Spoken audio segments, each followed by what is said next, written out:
What's good, everyone, and welcome back to the Playconomics podcast, where we break down the business behind your favorite and our favorite video games and provide you with financial context for industry trends.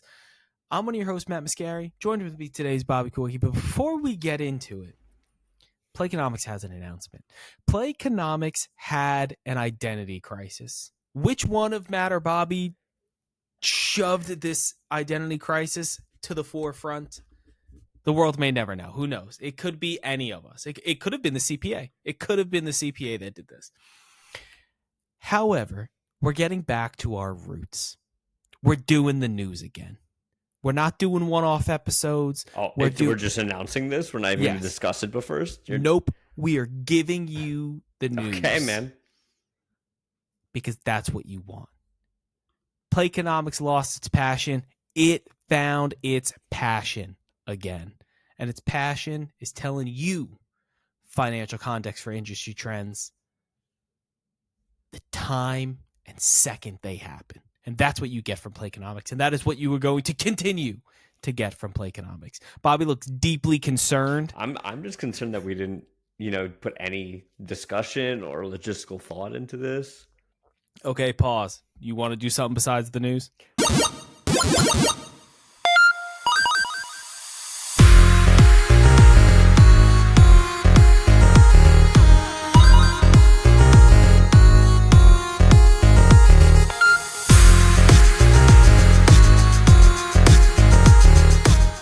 First and foremost, we're starting this with an absolute banger. 343 Studios is gone and simply just been renamed Halo Studios. Bobby, can I ask you? Please ask me. Name one thing that 343 has done that's not Halo. Nothing. In fact, they specifically created a studio around the Master Chief number, which was much like with the Coalition, a smooth-brained, stupid Xbox move. Okay, because you're locked in. So you don't like now. this either? No, because you know why? Name one PlayStation studio that is called Uncharted Team. I'm almost positive. You called for them to do that. No, what I called for is them to settle into a gaming brand, but not to make the whole game the brand identity. Sony Santa Monica is the God of War studio, but they're not called God of War Studio. Okay, because guess what? They also might make some other stuff. They might, but my thing is, they aren't though. Like, it's not like 343 had like a flop here, a flop there, this, that. It's just Halo. But Master Chief's collection released in utter shambles when it first released. I'm not saying their product hasn't been pristine. I just need you to follow my train of thought, because this is the only thing I have to say about this today. Okay.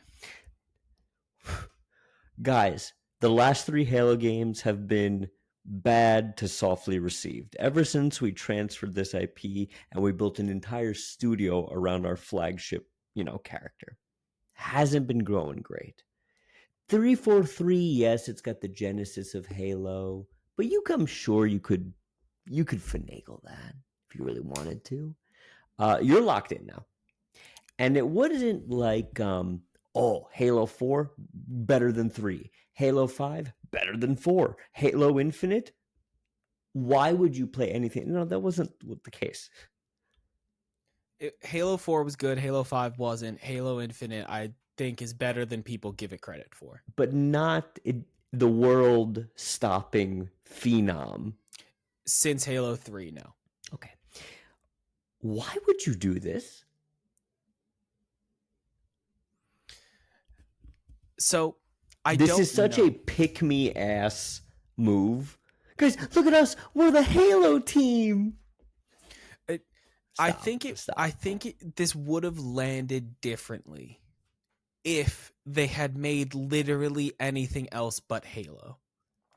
They were already the Halo studio. Like, renaming this is just an administrative nightmare for all of the operations people that work at either Microsoft or 343.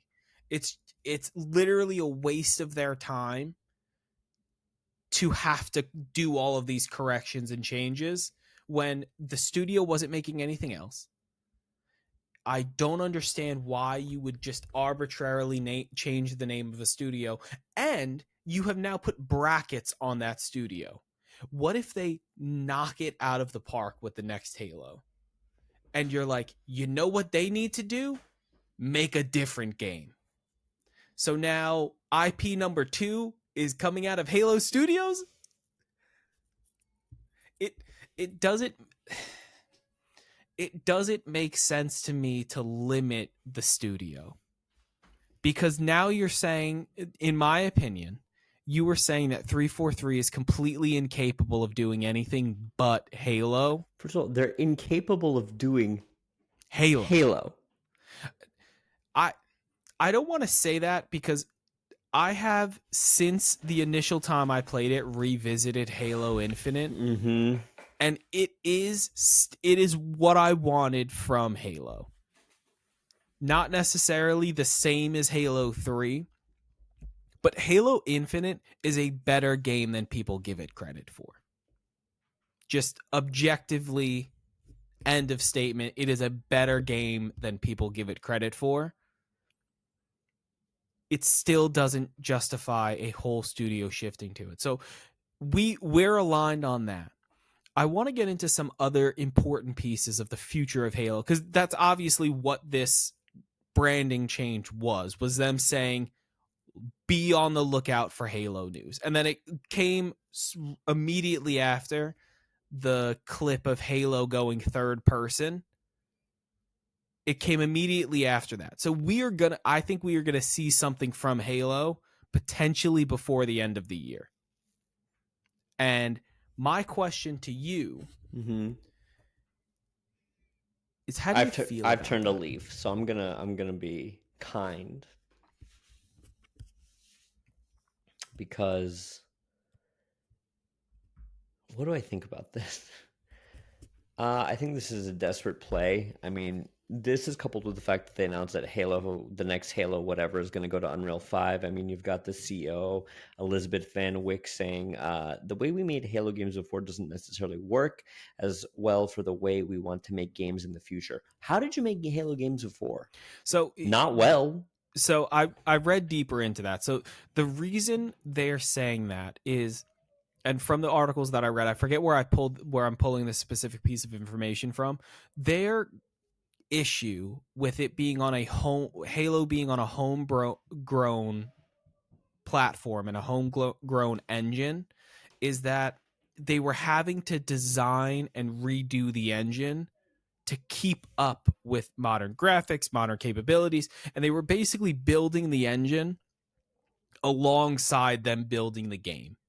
By transitioning to Unreal 5, they are able to not build an engine and just make their game in that engine and completely focus on development of the game, not the engine.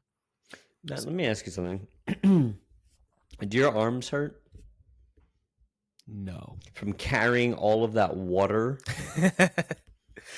Listen, I'm just saying what was reported, and I understand the sentiment. Plenty of studios have homegrown software, though, and homegrown engines, and don't make this complaint. Not once. I will say that I would be pumped to have a third-person Halo. I saw that trailer and instantly sent it to the boys and was like, you noticed that they did a lot of Gravity Hammer in here? Because I did. And do you know why they did Gravity Hammer? Because it looked like a Fortnite pickaxe. It looked like Fortnite. It's trying to capture the Fortnite market. In my opinion. That's what you brought these people out here to tell them? 100%. 100%. I don't like the studio rebrand. I think it was unnecessary, and I agree with you. I think it was just a, hey, we're gonna say something about Halo real soon, so we renamed the studio for it, and all of their admin assistants should quit. If that is the reason, everybody that has anything to do with company name, good luck. You just got a month's worth of work doing all of these name changes and things some like that. high-level marketing there. Yes. 2, I like the switch to Unreal. However, I don't want a single excuse for next Halo. You will. You'll get them. We're going to get one, and the excuse is going to be like, this is our first one on a new engine. We had to learn the quirks and things like that. And when will you learn? if they say that, and I'm not saying somebody in an article says that, I'm saying if high up Xbox brass says the reason this Halo didn't work was because of Unreal 5 and us learning to use it, I will not buy it. No, you won't. You'll buy it. No shot. I don't believe you. Do you think we get a rebirth of Halo? Can it? And if so, what would it take? What would it take for Halo to come back to the Halo 3 experience? Going away for a while. I mean, there was 10 years before Infinite. No, there was not 10 years. 7? No. It was there was not 7 years between 5 and Infinite. Hold on. I have to type with one hand because I have to hold my mic because I threw my mic arm. Because you were so excited about Halo Studio? Yeah. And then Van for a second. So the point Matt is trying to obfuscate here, and the company that he's trying to hold water for, is Halo 343. What I think the best thing for Halo would be to do is go away for a while. Not have a trilogy. We're going to the next Halo trilogy. I don't want that. Go away for a while. 6 years. God of War 2018 worked because we hadn't had a God of War. We hadn't seen anything about a God of War in a very long time. It's been long enough since Uncharted 4 that if they announce an Uncharted right now, we haven't heard anything about it. We haven't seen anything about it. We had a movie, sure, but people would go nuts for it. It's almost 10 years, 8 years since Uncharted 4. 15 or 16. God of War was 8 years. Halo was 6. It's less about the time span and more about the constant. See, this is why the studio name thing is stupid. Because every time, we didn't know if Santa Monica was making another God of War. They had a canceled project. They did this, right? But now, we know the Halo studio, shocker, is making Halo. And the only question that people ask him is, when's the next Halo? Yep. Stupid, dumb, hashtag classic Xbox move. What are you going to do? This is what happens when you're bad at your job. Much like everyone at Ubisoft. Every single person. Not every person. So this is coming to us from gamesindustry.biz. And Ubisoft, they've got 3 strikes here. Number one, everyone at Ubisoft was like, they got Horizoned. They got Horizoned, where they were like, oh, This was worse than Horizon. People are excited about our Japanese samurai Assassin's Creed, regardless of the whole rigmarole, controversy that happened with the characters and stuff. No, I'm just talking about like the track record of the series up to this point, what they showed of the game. And then Sony was like, you guys want a real game? You guys want a real game? You guys don't want to, don't climb the tower, eagle screech. You don't want that. Ghost of Yotei. Anyway, 2025. So they didn't even give a date. And Assassin's Creed Shadow was so scared that they were like, fuck, Valentine's Day, I guess.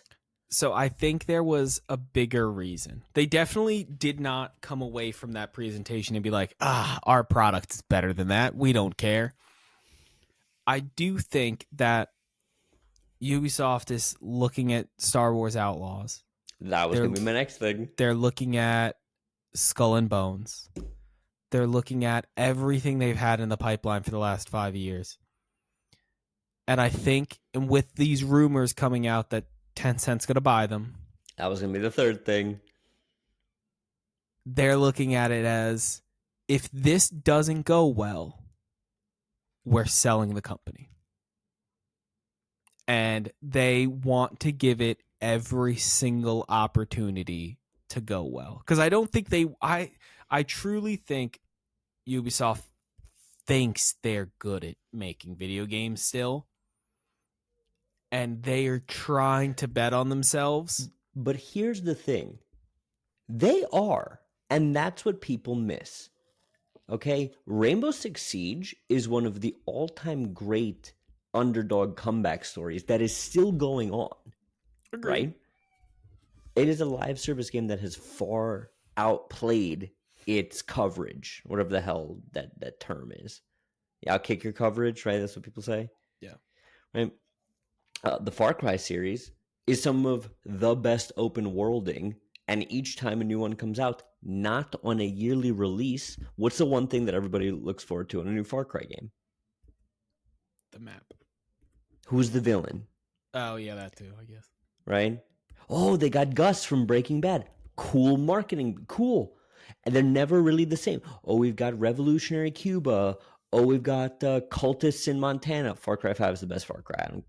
Don't even try. Is that where your Montana obsession comes from? Oh my god. I was at E3 2017 and I played that, the Fall's End demo. So good. So good. But they also have a bit of an issue where they are making games like Star Wars Outlaws and they're trying to... It's not a live service and it's not a first-person open world, and they're trying to shoehorn it into something, and that's just not what's fitting into the formula of what's working for them, right? That being said, they are quite good at knowing when to walk away from a product. Would they have X-Defiant? Yeah. Pull the plug. They rolled the dice, pulled the plug. Yeah, they concorded it. Right? That being said, what have you done for me lately, Ubisoft? Thoughts? I'll wait. Are we going to get a Division 3? Maybe. I guess. Are we going to get a Far Cry 7? I'm just going to say this idea. And I know I whimper and whine on this all the time. The two best settings on the face of the planet for any game to be set. And it boggles my mind that if you say Assassin's Creed Miami, I'm going to quit the podcast. No, but that's amazing. No. It's just Assassin's Creed, but you're Scarface. But for yeah, exactly. But for games that aren't Call of Duty, give me a World War II game. I've been saying, give the samurai. No. Give me Assassin's Creed Inglourious Bastards. You have said that. I have said that. And it's a fantastic idea. Give me Assassin's Creed Wild West. They had such a good kernel of a character with the Native American guy during Assassin's Creed 3 during the Revolutionary War. What an idea. Also, Civil War. Nobody does a Civil War game. Assassin's Creed Civil War? Hell yeah. I think it might be a little third rail to touch the Civil War. But to be a Union assassin? I just think it would be too political to do the Civil War. But I don't also, think they would do American history again. You're not gonna give me a Wild West Far Cry? That's an idea. That's a freebie for you. You tell me there's no good Wild West villains. Oh yeah, there's 2 games all about the Wild West, and they're so good that everybody else was just like, shh, we should not even come close to touching this. So my complaint with them getting potentially purchased is that they're getting purchased by a company that does all of the things that they tried to do and have been failing at. the big piece of Tencent is their ability to monetize and microtransact a game Mm-hmm. just brilliantly, to the fault of many, many people's wallets. They have been able to absolutely destroy your wallet with microtransactions and monetization models. Ubisoft's been trying to do that with the ultimate editions, that's season passes in a single player game, the locked content behind paywalls. That stuff hasn't worked for them at all. Not even a little bit. And they've got nothing but negative press and nothing but negative sales numbers from making those types of games. Why would you sell your product to somebody that's just going to turn the dial to 10? Like, Matt, are they there's this little thing, I don't know if you've heard of it before. It's called money. Yes, but it's not like you're going away. Like, it's not like the company is going away after their purchase. You can see that these games don't lend themselves to monetization models like that. It's Assassin's Creed, Far Cry, Star Wars Outlaws were 110% a give me $70 and I'll give you 100 hours. And that's it. That's it. Those are the games Ubisoft develops. To double down on the monetization model is just so baffling to me, and I understand that money is obviously the motivator. Why would I get No. what? I don't necessarily think that money is the motivator. I think it's bad debt. And hear me out. I think this is proof of the games are too long and too expensive. And I think you're starting to see that Sony can barely afford to make too long, too expensive. But they know if Sony made a Star Wars game, it'd be good. It wouldn't be Outlaws. They made a superhero game. It was Spider-Man. If Ubisoft made a Spider-Man, right? So there's a little bit of comfort on the ROI there. Company like Ubisoft, they got to pay a lot of money for that Star Wars license. One or two of those drop the ball, one or two of those live services, and immediately you're in the red. Too long, too expensive. So you think this was a business decision where they were like, we don't want more money, we need more money? Oh, yes. Well, that is a shame then. And I think in that case, a buyout from another company would do them good because it would free up that cash. They would have an influx of cash and they'd be able to make the games that they were known for in the way that they should be developed. Tencent's not going to do that. No, Tencent is going to walk in and say, you guys now work for the Chinese government and everything you do and say has to be run through us. So, yeah. Yeah, but politics aside, they run a game the way that Ubisoft is running their games into the ground. But they make it work. The better version of this would not be Tencent, it'd be MiHoYo, the Genshin Impact, Honkai Star Rail people. Those people print money. And so does Tencent. Okay, let's be clear. I mean, are they, besides the politics, are their monetization strategies very different? No. I'm pretty sure MiHoYo is also controlled by the CCP. Who owns MiHoYo? Regardless, do you have anything to put a pin into Ubisoft? Because we're about to get into not necessarily a news topic, but a general gaming question. My pin in Ubisoft is the following. Old West Assassin's Creed, where you play a Native American. You're hunting cowboys. Give me a reverse Blood Meridian, okay? Give me the Revenant, okay?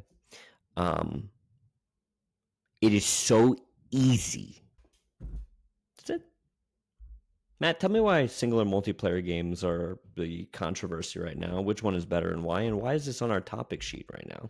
Because it was on a gamesindustries.biz article. I read the article and I thought it was an interesting question because 53% of gamers prefer single player to multiplayer. And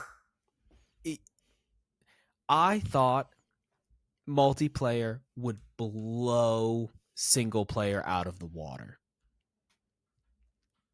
The amount of Fortnite, FIFA, and Madden players there are, and Call of Duty I was waiting players for you to there say that are, one. I thought would drastically outweigh anybody that is interested in single player games. But I was wrong. In this article posted by gaming.biz, they quote saying that 53% of gamers prefer single player games over multiplayer. Bobby, what do you prefer? Oh, single player all day, every day. So I would agree. However, my behavior Would would say argue against it. Would say that I drastically enjoy multiplayer games better. My 20-year experience with World of Warcraft, my 6-year Apex addiction. Before that, it was Halo 3, Call of Duty. I have exclusively, for long periods of time, only played multiplayer games. yes and no. Well, here's my thing. I will call you the hell out on immediately. Is that you even though you like your stupid power slide in all directions, you could argue that although it's an MMO, World of Warcraft can also be played single player if you want to. But I Much don't like play it single player. I know, but because you're doing it Ever. wrong. No, like literally ever. I say that, and I complain to my brother, who I play World of Warcraft with. Yeah, you don't have to look at what I just sent you on Discord right now. Okay. At no point do I play anything in World of Warcraft that is not multiplayer content. Despite how much I complain about playing multiplayer World of Warcraft and would prefer to play it single player, I don't. Even when I play by myself, I play some type of multiplayer. Call of Duty, I can tell you that I liked the campaign. I put way more hours into zombies and I put way more hours into multiplayer. Halo, loved the campaign. Beat it on Legendary, all the skulls on. But I put more time into the Forge and I put more time into multiplayer. Apex has no single player. Only exclusively played multiplayer on Apex. But if you ask me my top 5 games of all time, the only one that's up there that's multiplayer is World of Warcraft. It is number 1. Oh yeah, that's 100% your favorite thing in the world.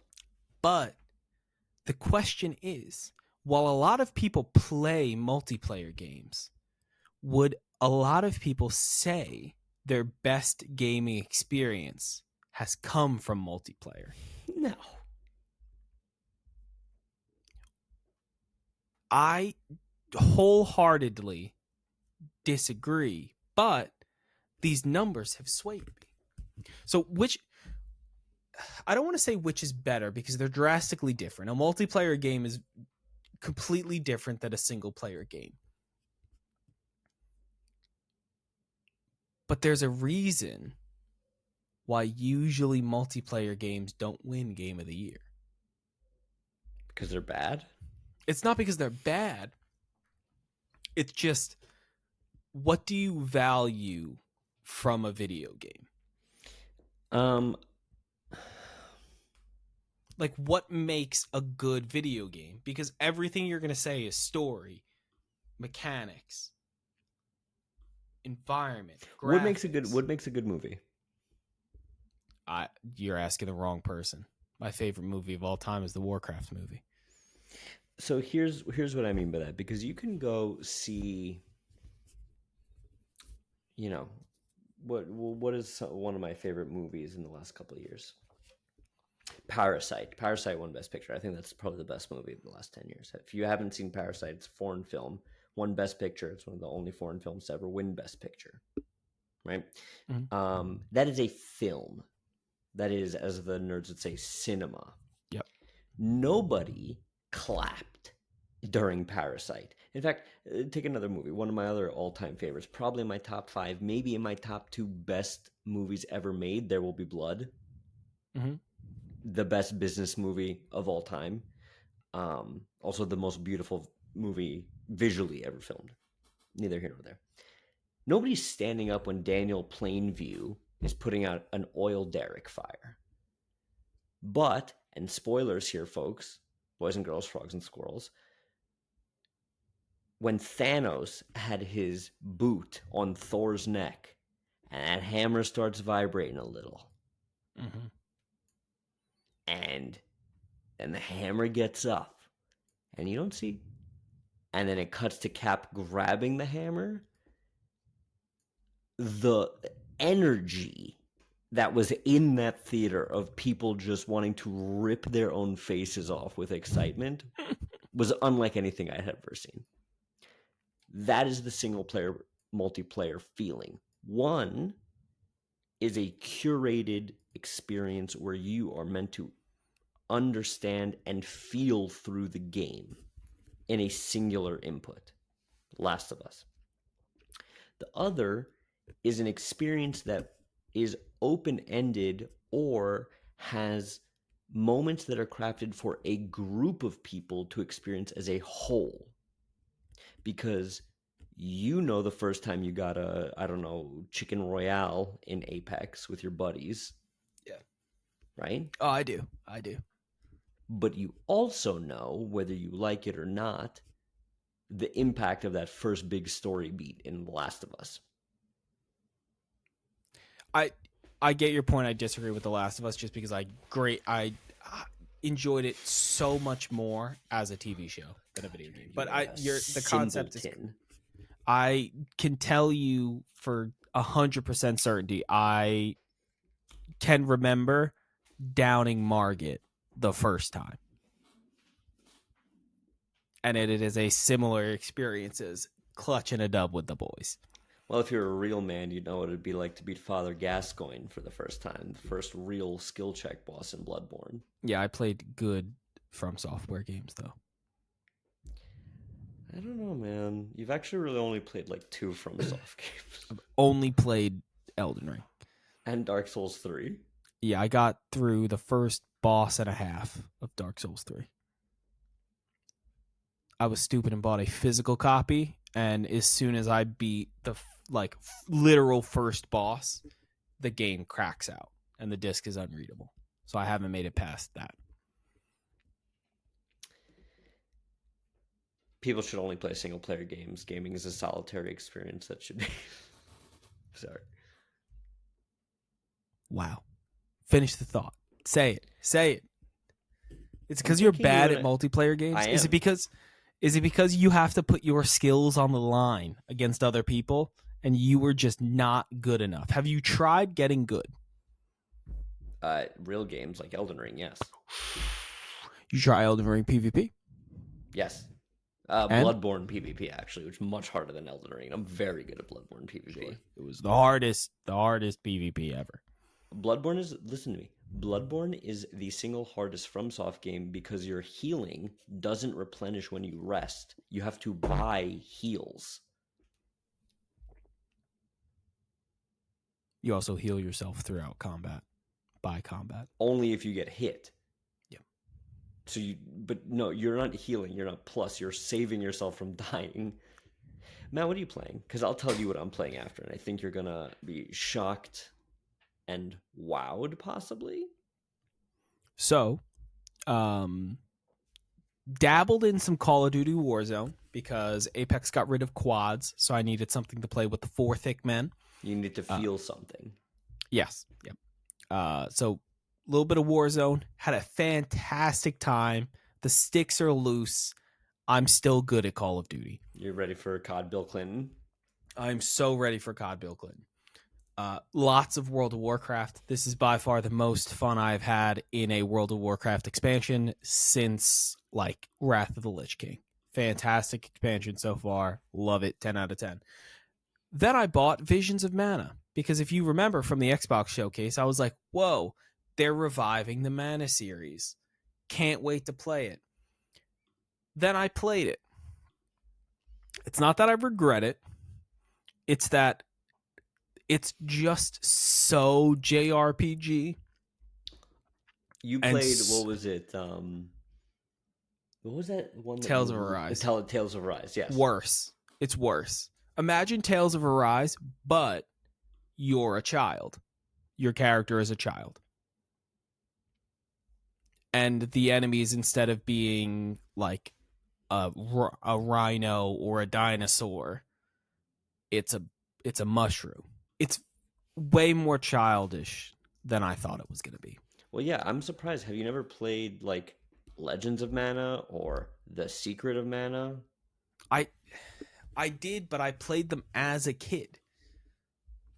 Yeah, I'm watching some gameplay of this now. It's extremely childish, and I was like, oh, this is probably the first like 10 minutes, and then they'll get into something more. The story is super dark, which is very, very surprising. It was way, way darker very quick than fighting a like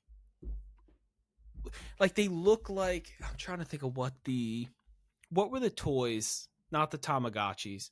They look like, what was the MMO that it was all like zoo animals?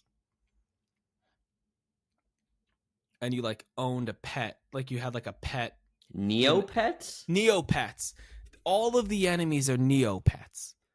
And I'm like, oh, this will be for the first level and then no more Neopets. It's all Neopets. I haven't gotten to anything but Neopets. And then the bosses are super Neopets. And it's not what I wanted. And instead, I'm going to buy Space Marine and Astrobot. You're goddamn right you are. I'm going to buy Space Marine and Astrobot. I'm sipping Space Marine because A, I don't have a lot of time to play, and B, when I do, I don't want to, gorge. Yeah, I want Space Marine to last forever. But what else have you been playing then? Every so often, I decided, because I knew we were coming on here, and I knew it would bother you.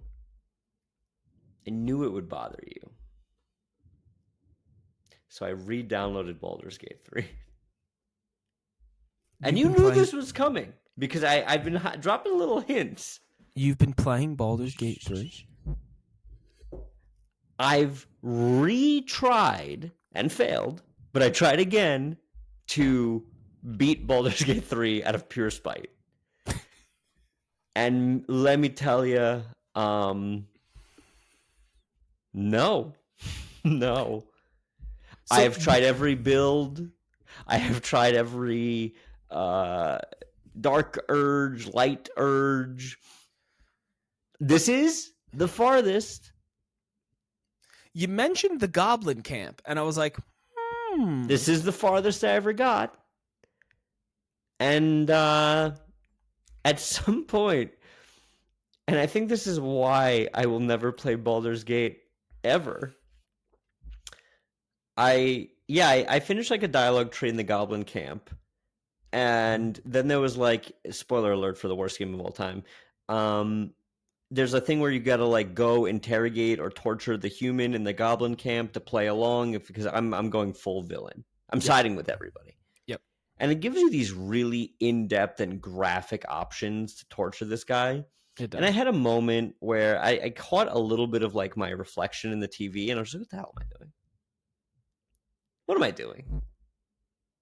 Dice rolling? No. Oh my God. James Earl Jones came back out from the... Bobby, remember who you are. I was like, you're right, James Earl Jones. Forget this nerd stuff. Deleted it immediately. Damn. But, Matt. Yeah. What I want... How's that new Diablo 4 expansion looking? To be Gorilla Man? So here's the Gorilla Man action? I have tried... I'm not going to play it. You know I'm not going to play it. I've tried to play Diablo 4. And before the new expansion came out, I was like, let me give it another go. The combat just isn't what I want. Yeah, you want dice. You need dice. No, it's too button mashy. It's just press button, press button, press button, press button, press button. And it's just attack, roll attack, dice, attack, roll attack, dice, attack, roll attack. dice. No, it just doesn't feel like there's strategy to it. It's just attack, attack, attack. It's builder, spender, builder, spender, builder, spender, builder, spender. It's just, it doesn't feel engaging. Fair enough. The last thing I've been playing is not Elden Ring, actually. I haven't touched Elden Ring since I beat Rolana. I'm in Shadowkeep. I know where You're hard stuck on the hippo. The hippo. That's what it was. That's Yeah. what it was. The hippo. Yeah. Right into Shadowkeep. I've actually been prepping myself because the next big thing on my list is I want Silent Hill 2. That's some Resident Evil 4 type shit. It's getting tons of good reviews. I can't justify a full price pop on Silent Hill 2 right now. Yeah. Can't do it. I will. Astrobot for Thanksgiving. That's on the horizon. Dragon Quest HD 2D Remake. Now that we're both going to be on, whether you like it or not. That's one of those I'm going to force you to buy games because I know you're going to love it. Yeah. So I've been playing, man. I just needed to see your face when I told you that I got to the Goblin Camp. I sided with everybody. He resurrected the Squid Man. I lied and say I didn't know him. I tried to kiss the Squid Man, but there was no option for it. So the infinite game where you could do anything. You tried to kiss the wrong Squid Man. Nope. Every Squid Man's the right Squid Man. It's not. Hold on. My computer just was not plugged in. Good. My thing is, I understand that you don't like Baldur's Gate, and I understand why. Mm-hmm. I don't understand why you keep going back to it. To literally just prove you wrong. I'm not saying it is... I'm not saying that it is the perfect game for everyone. The same way that you don't I do not... It's not like I don't believe you that you don't like the game. I understand why you don't like the game. I have enough introspection to be able to be like, Bobby doesn't like this. He's not going to enjoy the game. I will say, do you listen to the dialogue, or do you just skip through it? I listen to the dialogue when it's worth listening to. Okay, so you skip through it. Oi, I'm a goblin. I don't care. You played more than you really tried. Matt, I've never once not tried. But I still don't... I just don't get why you keep... the fundamental core aspects of this game, you have called out and said you don't like. Because I will not let you be right. About what? Well, this is just a game that Bobby doesn't like. No, I want to prove that I don't like it, not because I don't like it, but because it's a bad game, which it is. So you're mad that I accepted that you don't like it? That's for the wrong reason. Yeah, you gave me the win on this is like the reverse Al Capone going to jail for tax evasion, not murder. I don't want you to accept that I don't like it because I don't like it. I don't want you to accept that I don't like it because it's a bad game. You do realize how big of a win it would be if you spent... this isn't a game that you could just rush through and get done in 20 hours. If you ever tell me that you beat this game out of spite, I still win. Yeah, I know.